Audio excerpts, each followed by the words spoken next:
일본 일정을 마친 이재명 대통령이 곧바로 미국을 방문해 조금 전 재미동포 만찬 간담회에 참석했습니다. 이재명 대통령은 우리 시각으로 내일 새벽 트럼프 대통령과 국운을 가를 첫 정상회담을 합니다. 이종수 해설위원과 함께 한미 정상회담 의제와 성공 조건에 대해서 짚어보겠습니다. 어서 오세요.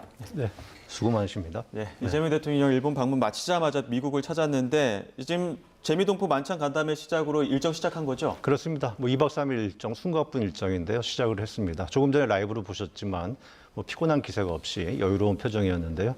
이재명 대통령 이제 우리 시간으로 내일 새벽이죠. 현지 시각으로는 25일이고 오전이고요. 트럼프 대통령과 첫 역사적 대면 이제 정상회담을 하게 되고 오찬도 할 예정입니다. 이에 앞서서 미국 언론을 상대로 해서 간단한 질의응답도 할 예정이고요. 이어서 마치면은 지금 그래픽을 보셔서 아시겠지만 한미 주요 재계 인사들이 참여하는 이제 라운드 테이블, 비즈니스 라운드 테이블에 참여를 해서 두 나라 경제 협력 방안에 대해서 논의를 하고요. 이어서는 이제 미국의 싱크탱크 있습니다. CSIS 전략문제연구소인데 거기 초청한 자리에서 이제 정책 연설도 할 예정이고요. 그리고 저녁에는 이제 조야의 오피니언 리더들과 만찬을 할 예정입니다. 그리고 현지 시각 26일에는 미국의 국립현충원에 해당하는 엘린턴 묘지에서 헌화를 하고요. 필라델피아로 옮겨가서 필라델피아에는 이제 우리 독립운동과 서재필 기념관이 있으니까요. 거기를 또 방문하고 그런 다음에는 이제 그 한미 조선업 협력 사업 마스가 지금 현재 상징처럼 지금 여겨지고 있는 한화 소유 필리 조선소가 있는데 거기를 이제 시찰을 하는 것으로 이런 아주 강행군을 마치고요. 그리고 귀국길에 오를 예정이죠. 네, 이재명 대통령과 트럼프 대통령 첫 만남인데 주요 의제는 어떤 게 될까요? 예, 그러니까 위성락 국가안보실장이 크게 세 가지라고 이제 밝혔어요. 지금 그래픽에서 이제 보시면 아시겠지만, 그러니까 위성락 실장이 직접 이렇게 표현을 한 건데 경제 통상 분야 안정화가 있습니다. 이것은 지난번에 합의했던 이제 3,500억 대미 투자에 대해서 구체적으로 방안을 이제 좀 논의하는 것이고요. 여기 지금 다시 이제 쌀이라든가 이제 농산물 개방 이런 비관세 얘기가 나오고 있잖아요. 그러니까 여기서 정상회담의 의제가 될 수 있는 겁니다. 그리고 또 다른 한 가지 이제 다른 거는 또 한미 동맹의 현대화예요. 이제 이게 주한미군을 대중 견제로까지 좀 확대해야 된다. 이런 얘기도 있는 거고 또 그다음에 이제 주한미군 방위비 분담금을 포함해서 이제 국방비를 증액해야 된다. 그러니까 우리 입장에서 봤을 때는 안보 청구서 같은 그런 성격이라 할 수 있고 마지막으로 이제 세 번째가 새로운 분야의 협력 개척인데요. 이거는 배터리, 자동차, 또 바이오, 원전 이런 분야, 한미 협력 분야 이런 것을 갖다 이제 협의하는 그런 것이 이제 크게 보면 세 가지 의제인데 이재명 대통령이 미국행 이제 비행기에서 이제 기자간담회를 했는데 이 자리에서 트럼프 대통령과 할 얘기는 다 하겠다. 또 이런 입장도 밝혔어요. 한번 관련 얘기를 들어보시도록 하죠. 저는 회담 의제는 트럼프 대통령이 제기할 수도 있고 제가 제기할 수도 있는데 제한 없이 필요한 얘기는 다 해볼 생각입니다. 세 가지 의제 자세히 살펴보기 전에 지금 조현 외교부 장관도 급거 미국길에 오르기도 했었고 3실장이 모두 가지 않았습니까? 그러다 보니까 뭔가 좀 변수가 있는 것 아니냐 이런 우려들도 많은데 여기는 어떻게 정리가 될 수 있을까요? 네, 그렇게 볼만하죠. 조현 외교장관이 이재명 대통령과 이시바 총리와의 정상회담을 건너뛰고 마크 루비오 국무장관을 만났으니까요. 그리고 또 이 비서실장은 보통 통상 정상회담 때는 국내에 머물면서 이제 주요 현안을 챙기고 그러잖아요. 근데 그 비서실장이 어제 또 미국행을 해갖고 오늘 새벽에 또 방미를 했잖아요. 이러다 보니까 뭔가 한미 정상회담에 난기류가 있는 게 아니냐 이런 우려가 나올 수가 있는데요. 지금 대통령실이 이런 배경 원인에 대해서 공개적으로 이렇게 확인하지는 않고 있습니다. 그러면서 이게 대중 견제에 대한 문구 문제라든가 또는 국방비 증액 규모 또는 이제 대미 직접 투자의 어떤 확대라든가 또는 이것을 문구로 문서화해서 보장하는 방안 이런 것들에 대해서 이견이 있지 않느냐 이런 관측과 또 그런 이제 소식이 전해지고 있는데요. 어쨌든 간에 이게 마치 농구의 올코트 프레싱 마냥 그러니까 우리 대통령실을 중심으로 해서 미국의 카운터 파트들을 지금 다 직접 만나고 회동하고 막 접촉하고 그러고 있지 않습니까? 그러면서 이제 대통령실은 조심스럽게 낙관하는 그런 분위기는 보이고 있어요. 위성락 실장 관련 얘기를 한번 들어보시도록 하죠. 진행되고 있고요. 저희가 이제 정상회담을 할 타이밍쯤 되면은 조율이 될 걸로 기대합니다. 예. 그리고 한미 정상회담 의제 가운데 이제 안보 부분에서 그 한미동맹 현대화에 대한 이야기 해주실 때 트럼프의 그 안보 청구서라는 표현을 쓰셨는데 왜 그런 겁니까? 네, 이게 그러니까 이제 트럼프 행정부가 최근에 한미 동맹 현대화 이걸 예. 굉장히 강조하고 있는데 이게 간단히 말해서 한국이 그동안 이제 한반도만 그랬는데 앞으로는 이제 인도 태평양 지역에서도 동맹 역할을 해달라 이런 얘기입니다. 이를 위해서는 이제 주한미군 방위비 분담금, 국방비도 좀 더 올려서 많이 내라. 그리고 주한미군은 앞서 얘기하신 것처럼 이제 뭐 북한 견제뿐만 아니라 이쪽에 중국 견제에도 그렇게 확대하도록 하자. 뭐 이런 얘기죠.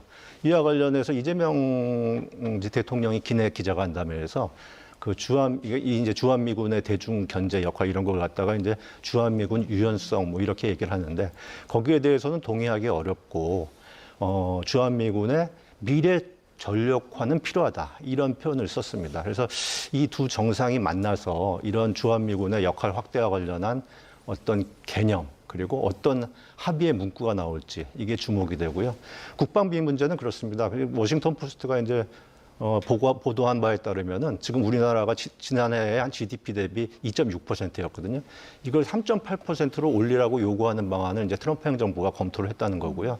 피터 헤그세스 이제 국방장관이 우리나라 그 국방비를 GDP 대비 5%까지 지금보다 2배 가까이 되는 거죠. 그걸 올려야 한다 이렇게 말하기도 했어요. 근데 국방비 증액 부분에 대해서는 그렇습니다. 우리나라도 사실 그럴 필요성이 있는 거거든요. 대북 뭐 첩보 장비, 뭐 방첩 장비, 뭐 감시 장비 이런 거 들여와야 되기도 하고 우리가 또 인구가 줄어들고 있잖아요. 그러니까 병력도 보충해야 되고 그러니까 증액 우리 스스로의 필요성도 있기 때문에 그게 적정하다면은 합의가 가능하지 않겠느냐 이런 전망도 있고요.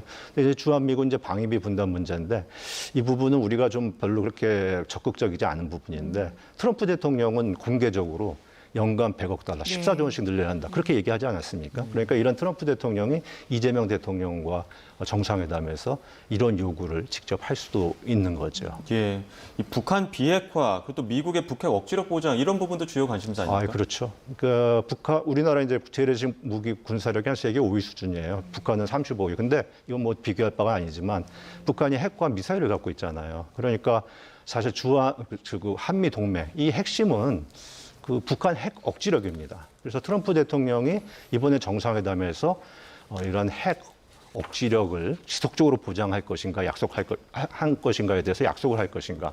약속을 한다면은 어떤 수위로, 어떤 방법으로 이렇게 표현할 것인가. 이것도 눈여겨볼 대목이죠.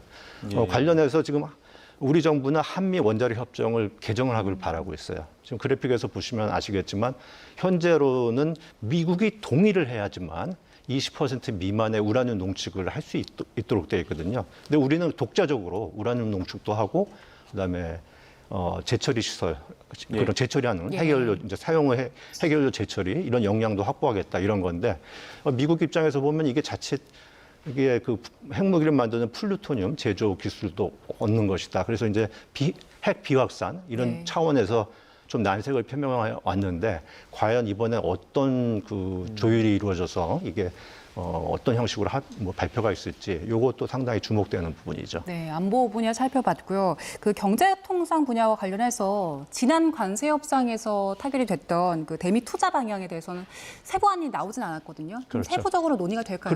그렇죠. 뭐 지난번에는 이제 그 핵심 합의 내용이 관세 협상의 핵심 합의 내용이 이제 그 상호 관세랑 자동차 관세를 일본 EU 수준으로 15%로 낮추고 우리가 3,500억 투자하겠다, 대미 투자하겠다. 요거까지만 합의된 부분인데 앞으로 어떻게 구체적으로 합의할 것인가, 요거에 대한 논의가 있을 수 있는데 앞서도 얘기한 것처럼 뭐 대출 뭐 이런 것보다는 직접 투자를 많이 해라. 그리고 이거 투자하겠다는 걸 문서로 보장하라. 뭐 이런 게 미국 측 요구가 있는 것으로 지금 알려지고 있고요. 또 한 가지는 이제 뭐 농축산물 개방 문제인데 우리 협상 대표단이 쌀 소고기 수입 개방은 없다, 막았다 이렇게 얘기했지만 미국 쪽에서는 지금 그런 요구가 있는 것으로 알려지고 있어요. 그래서 지금 이것뿐만 아니라 뭐 비관세 쟁점들 이런 부분들은 지난 관세 협상에서 애매모호하게 놔뒀었거든요. 그래서 이것에 대해서 이제 트럼프 대통령이 쌀 개방을 비롯해서 이제 이재명 대통령에게 이제 강력하게 요구할 수도 있고 트럼프 대통령은 특비의 또 협상 전술 이런 것 때문에 그런 식으로 할 가능성이 높은데 이재명 대통령이 이걸 얼만큼 선방할 수 있느냐 이런 것도 관심사인데 이재명 대통령이 관련해서 이제 기내 간담회에서 한 얘기는 미국 쪽에서 그런 목소리가 나오긴 하는데 뒤집기는 어렵다 이런 입장을 밝혔어요. 예, 마지막으로 지금 한미 간 새로운 협력 분야 개척 의제에서는 마스카 프로젝트 이 부분이 가장 좀 주목이 받겠죠? 그렇죠. 이게 뭐 이제 마스카 프로젝트라는 거는 이제 뭐 한미 이제 조선업 협력인데 그럼 구체적으로 어떻게 할 것인가 이게 논의가 될 수 있는데 그 방안은 한 세 가지가 있는데 우리 기업이 미국 조선소를 사서 뭐 운영을 하거나 신설하거나 뭐 이런 게 있을 수 있고 또 우리 국내 조선소에서 미국 함정이나 선박을 만들어 갖고 먼저 공급해 주는 것도 있고 또 미국 내 그 조선 전문 인력 이런 쪽을 이제 양성하는 프로젝트 이런 거 프로그램 이런 걸 운영하는 방안 이런 게 있을 수 있고요.